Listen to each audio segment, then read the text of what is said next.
In May, I had the opportunity to travel to the sacred island of Iona in the Scottish Hebrides. I know at least 2 people here have been there before. I don't know if anyone, yes, we have a few brave travelers who have been there. It is a difficult place to get to.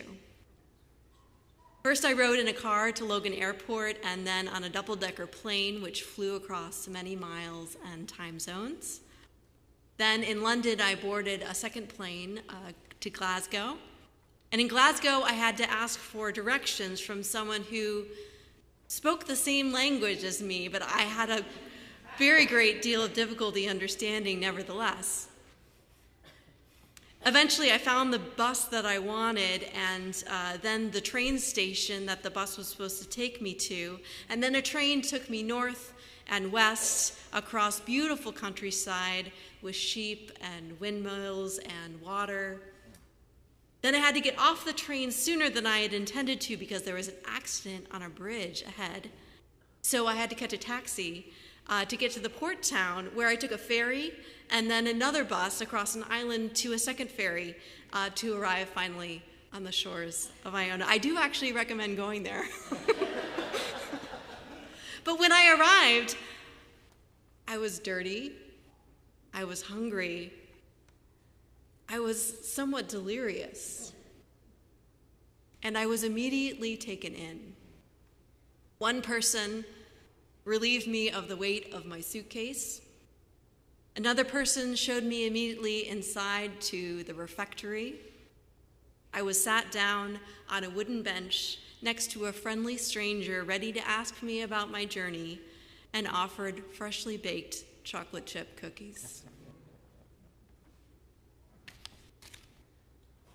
I wonder if you can remember a time when you have taken a long journey, over many miles or maybe through many difficulties, and were welcomed at the end.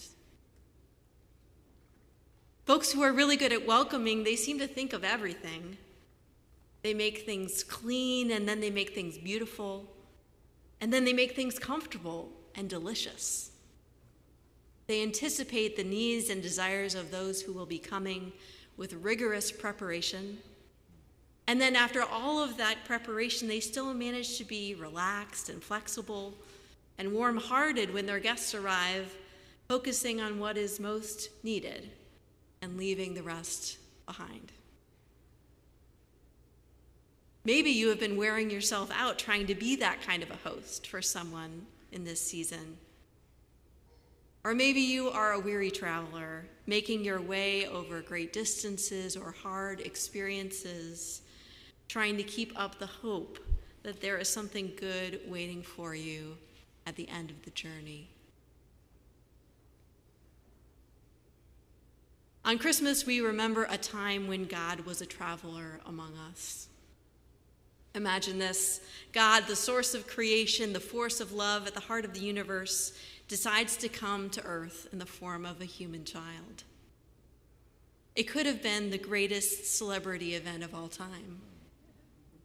Truly a time to roll out every red carpet and hire a string quartet or a jazz combo or a really great DJ, depending on your preferences, to get out the good china and the linens and the silver if you have those at home. God even says advance notice of the impending arrival through angels and prophets. I'm on the way, God tells the people, so that they could get ready. But when God arrives, what do they find? Emmanuel, God with us, arrives in the midst of Roman occupation and oppressive taxation. There is a bureaucratic nightmare of a census going on, which requires the Holy Family to travel in the late stages of Mary's pregnancy. There is no fancy hotel suite or favored guest room in the ancestral family home when they get to Bethlehem.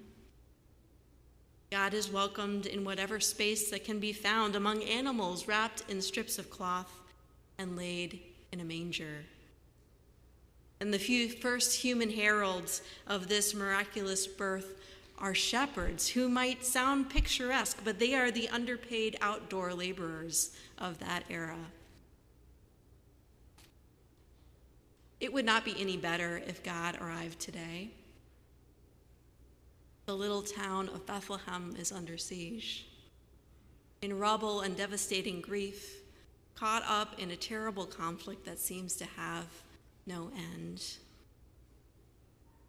War and want and bias and blame and sickness and suffering and loss are all over the earth. There are 1,000 things to break our hearts. What kind of a world is this to be born into? Where is the time and the energy and the courage? Where are the resources to welcome God as God ought to be welcomed? But here is some good news for you tonight. There was still warmth and beauty and comfort in that manger, in humble circumstances and among humble folks long ago. God does not require red carpets or professional musicians or palatial suites. No, what is holy is most likely to be found among the rubble and among the rabble. And it is the same today. God comes to us as a guest in this season, and there is nothing that can stop God from coming. Our God with us, our Emmanuel. It is okay if our preparations are less than ideal, circumstances are not good. God comes to us as a guest, even and especially to the humble and to the broken. Maybe you have offered someone imperfect hospitality today, or maybe you have received it. Try not to worry too much about the details, the dust bunnies in the corner, the fancy cocktail, the wrapping that's just so. Remember that the simplest things matter the most in what we give and receive.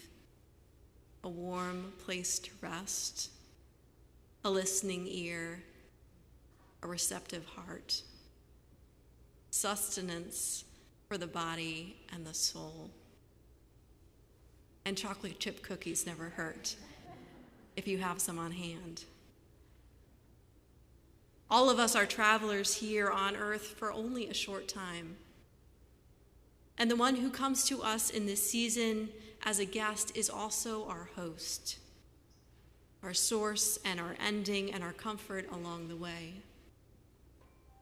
God is with us as one of us, helping to show us how joy can shine through grief, how wonder and surprise can emerge even in the rubble of our lives. God is with us as one of us with the kind of good news that is good for all people, and especially for those travelers who need good news the most. Please pray with me.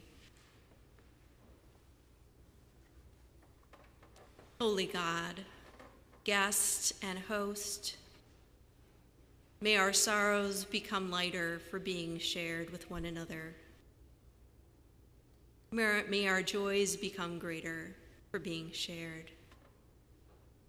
May our days shine with joy and hope in the midst of everything else, as we welcome you and your people and accept your loving welcome. Amen.